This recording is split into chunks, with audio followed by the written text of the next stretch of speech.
La siguiente expositora es Fernanda Elisa Bravo Herrera,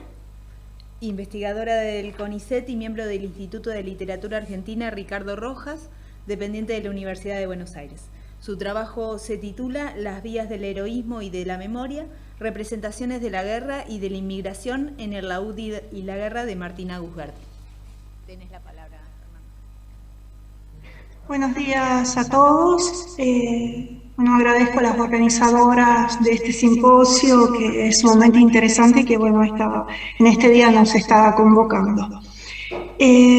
Comienza la exposición, espero alcanzar con el tiempo, en todo caso me lo dirán, diciendo que es significativo que en la década de 1990 en la Argentina se hayan publicado un conjunto de novelas vinculadas con la inmigración o con viajes que retoman ese fenómeno y tratan de descifrar esta experiencia, darle un sentido que pueda dar cuenta de ese proceso histórico-cultural que determina la configuración identitaria de los sujetos, declinada en la articulación con una memoria fragmentada, familiar, comunitaria, polifónica. Solo para mencionar algunos de estos textos y centrándome exclusivamente en aquellos en donde protagonista sea la inmigración de origen italiana, como en la novela El laúd y la guerra, puedo citar: Oscuramente fuerte es la vida, de 1990, y La tierra incomparable, del 94, de Antonio Dalmaceto, Santo oficio de la memoria, de Mempo Giardinelli, publicada en el 91, Mar de olvido, del 92, de Rubén Tiziani, Mala leche, del 93, de Marta Grondona, Diálogos en los patios rojos, del 94, y Si hubiéramos vivido aquí, del 96, de Roberto Rasquela, El fantasma imperfecto, del 94, de Juan Martini, La búsqueda del jardín, del 96, de Héctor Bianchotti, Diario de ilusiones y naufragios, del 96, de Marian Angélica Scotti, Puertas adentro, del 98, de Lilia Cardone, y Cuando el tiempo era otro, una historia de infancia en la Pampa Gringa, del 99, de Gladys Onega. La mayor parte de esta producción interesa la zona de la Pampa Gringa, en donde se asentaron principalmente las comunidades italianas en la Argentina, pero también hay producción perteneciente a otros espacios argentinos. Por ejemplo, en Salta, en esos años se publicaron Augustus, del 99, de Liliana Bellone, novela que obtuvo el Premio Casa de las Américas en 93, Chunin en el 93, Leila en el 96 y Romanino, de Elio Reno Culasso. En este caso, en las novelas de Culasso, se tratan de memorias ficcionalizadas de un italiano que participó como partisano en la lucha de la resistencia en Italia. Luego, terminada la guerra, emigró a Argentina. A estas publicaciones habría que agregar las reimpresiones de textos en nuevas ediciones, algunas con estudios, o la recuperación de textos marginales, como Escenas familiares campestres, del 99, de Benito Zamboni, que firmaba con el seudónimo L'Ortolano, Continuidad de la gracia, en el 95, de Lermo Rafael Balbi, y además, solo para citar algunas obras,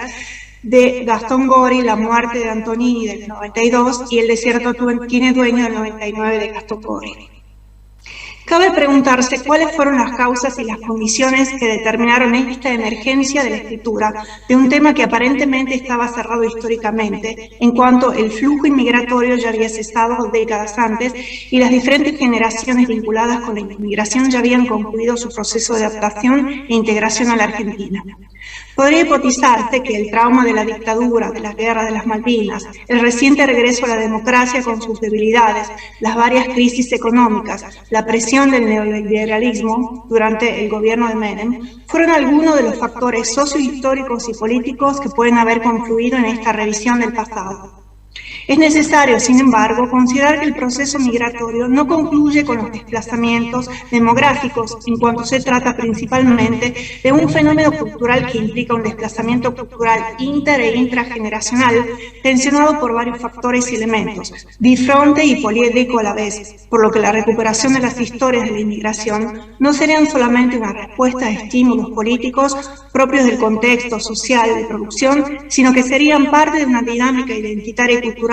que es relativa al fenómeno migratorio que recae ahora en otros protagonistas, en otros enunciadores, desde una perspectiva diferente, por ejemplo, de aquella que narró en forma directa, como testigo principalmente, o como protagonista en forma excepcional la inmigración. Por ello es que en otra oportunidad he propuesto el término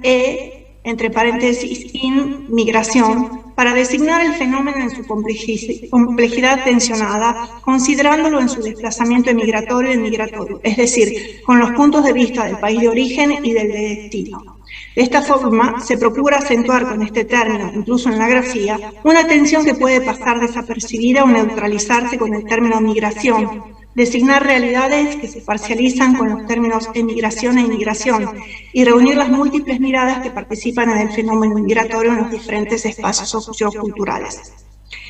Este término fue acuñado para explicar la complejidad de los relatos familiares e individuales que dan cuenta de la doble o múltiple pertenencia, muchas veces fragmentada, ambigua, contradictoria, a dos mundos, es decir, para indicar que las perspectivas de los protagonistas de los desplazamientos migratorios, al estar rasgadas y tensionadas en varios puntos, no solamente el de llegada y de partida, sino también los de la memoria del trayecto del viaje, como sucede en la novela de Martina Gusberti.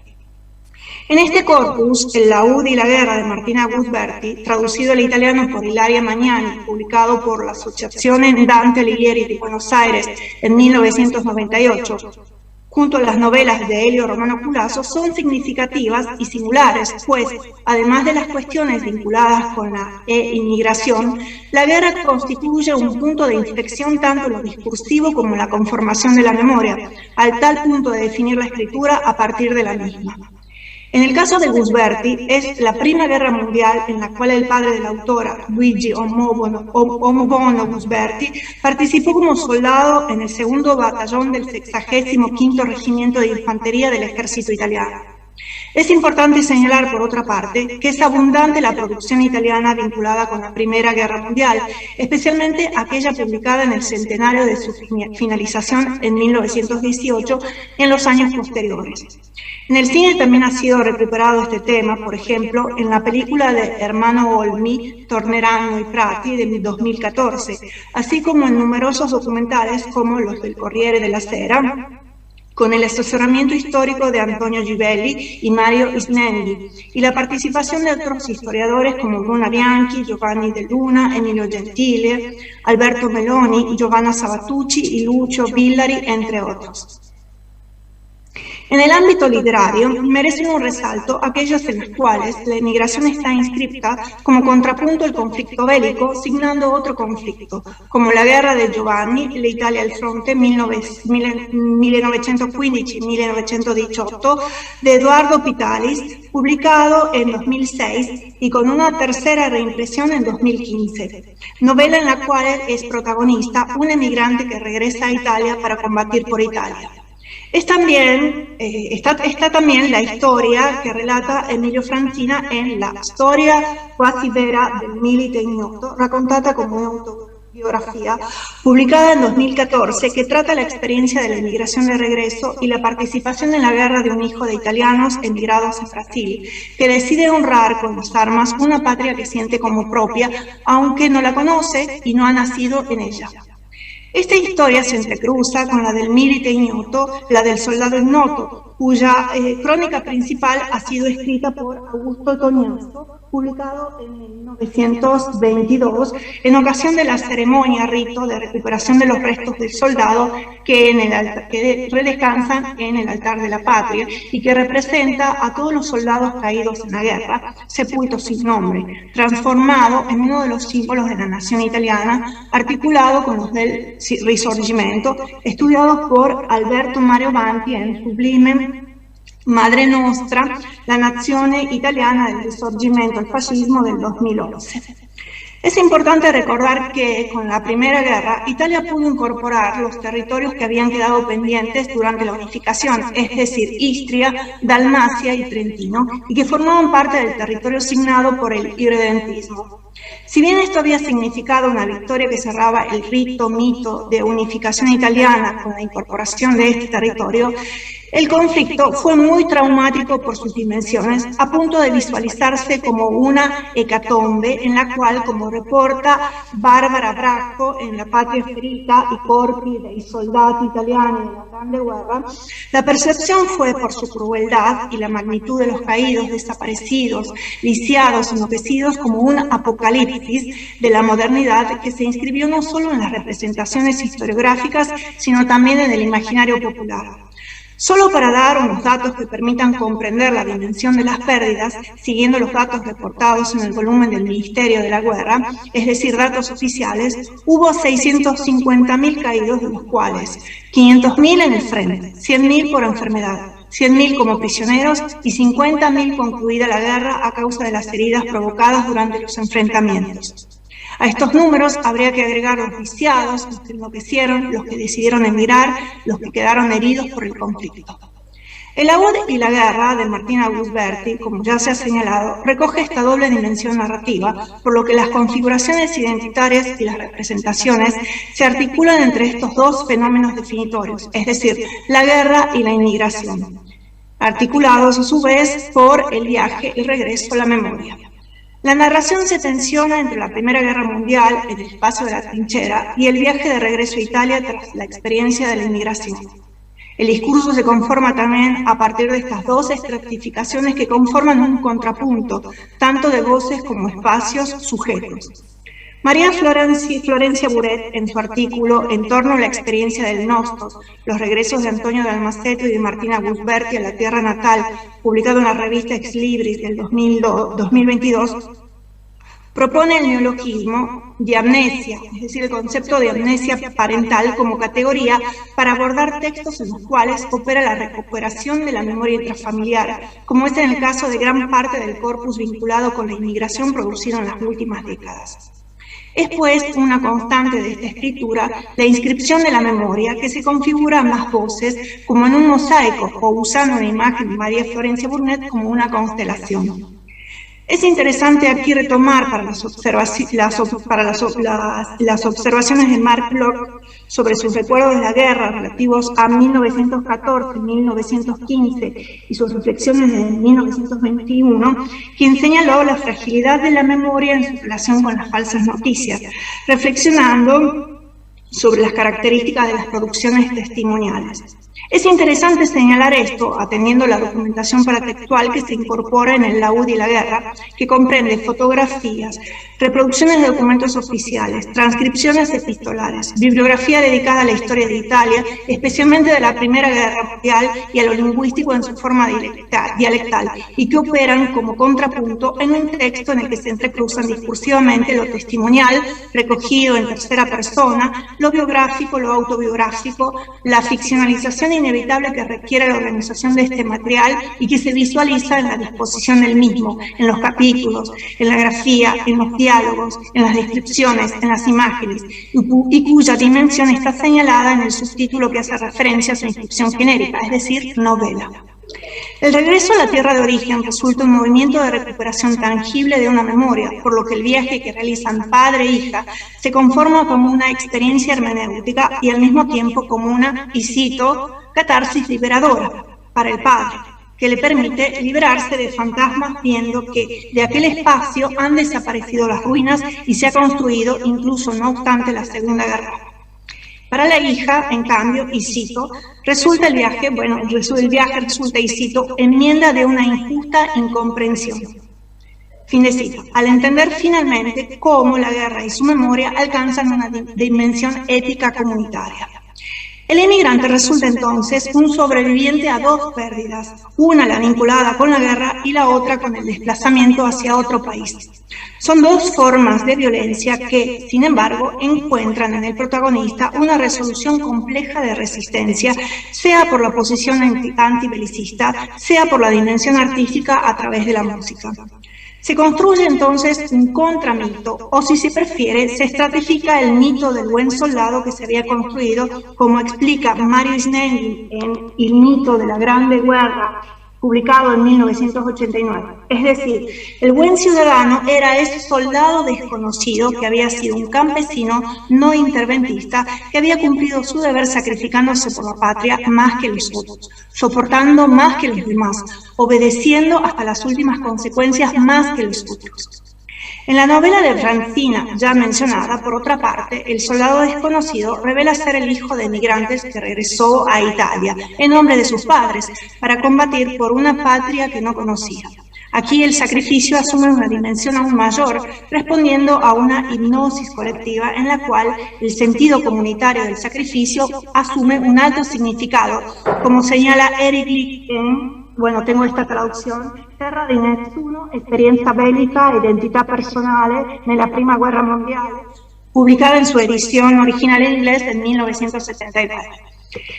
El carácter antibelicista de Luigi en el Laúd y la guerra, quien se enorgullece de no haber gatillado un fusil, y entre otras anécdotas de cómo, conociendo el lenguaje de las banderas en una misión de reconocimiento con otros soldados, logra hacer que se tenga un encuentro pacífico con otros soldados austríacos que, como ellos, y cito de la novela, también quieren la paz, también quieren vivir.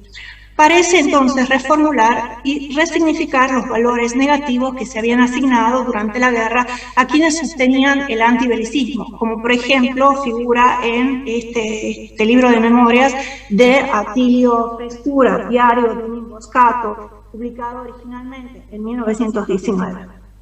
Es importante señalar que el insulto más grave en Italia durante la Primera Guerra era el de imboscato, es decir, alguien que se escondía en el bosque, ¿no? Que se escondía. Es decir, aquel que con la divisa lograba huir de los peligros de la guerra, contestando en ese modo la retórica nacionalista, especialmente aquella que se inscribía en libros para los soldados, no obstante el alto grado de analfabetismo, como estudió Loretta De Franceschi en Libri di guerra, Editoria Letture per i Soldati, nel primo Novecento, publicado recientemente, en el 2019. Busberti, entonces, a través del relato de la experiencia bélica del padre y la propia del viaje, vivido como regreso, en la que se inscriben las voces de parientes y vecinos, la del padre, la propia, logra construir o reconstruir un espacio en el que la heroicidad asume otros valores, en el que si bien las identificaciones permiten la elaboración de una comprensión y la reelaboración de un luto, las otredades, incluso las que se articulan con la mismidad, se incorporan en una subjetividad que enfrenta a lo fragmentario, en el desplazamiento, en el archivo que se va construyendo una historia desde abajo. La subjetividad frente al conflicto bélico, el desplazamiento hacia otra cultura y el viaje de regreso para transmitir ese legado, estratifican y complejizan las representaciones a partir de una conformación polifónica que busca recuperar las mínimas historias que se erigen como paradigmáticas. La estilización literaria, por una parte, y la inscripción testimonial y documental de la Gran Guerra y la inmigración, por otra parte, dan cuenta en forma significativa de las problemáticas que se proponen, ya que una sola forma discursiva no resulta suficiente para abordarlas. En definitiva, y ya para ir cerrando esta presentación, la desilusión de la guerra, el estigma de la miseria errante, tal como había sido contada por Edmondo de Amicis en la novela Relato de viaje, Sull'Oceano, publicada en 1889, que habían marcado en última instancia el fracaso del proyecto político de la unificación italiana y la victoria de la Primera Guerra, presentándola mutilada como lo eran los cuerpos de los soldados, devienen en esta novela rescate, pues los soldados, los emigrantes, simples hombres, revelan un rostro digno de heroísmo que muestra una historia narrada desde abajo. Y bueno, ahora sí, para concluir y no extenderme mucho en el tiempo, me gustaría leer una cita de la novela. Dice: ¿cuántas décadas papá llevó esta congoja dentro? Testigo de qué sucesos inenarrables había sido. Ahí comprendí que él necesitaba este viaje como vehículo de una catarsis liberadora, y nosotros, sin sospecharlo, nos constituimos en un regazo contenedor. Los amé intensamente. Al anciano héroe por el solo hecho de sobrevivir a ese averno, a mi esposo, Quijote de la bondad y de paciencia. Bueno, muchísimas gracias por la atención, espero que la novela les haya interesado. Muchas gracias. Interesante, Fernanda.